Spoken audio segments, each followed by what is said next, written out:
কেটে যাবে রে, এজন্য জুম করেছি না। পরে প্রয়োজন বলে জুম করে নিতে পারবে।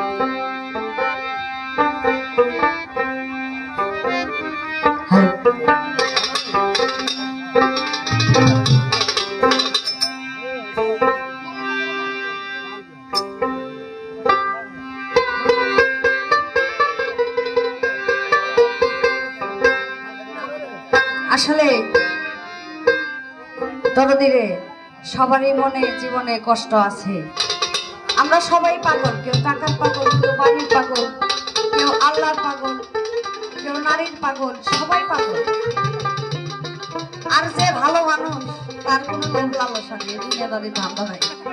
আর যার দুনিয়ার ধান্দা আছে সেই পাগল, নাকি বলে? তাই এই দুনিয়ার মোহমায় সকলেরই কষ্ট দুঃখ মানুষের মাঝে আছে। সকলের মনের আশা কিন্তু সবকিছু দিয়ে পুরায় না।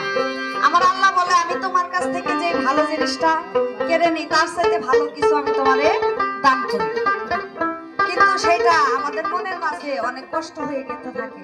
যে কষ্টটা কারো কাছে বলা যায় না, প্রকাশ করা যায় না।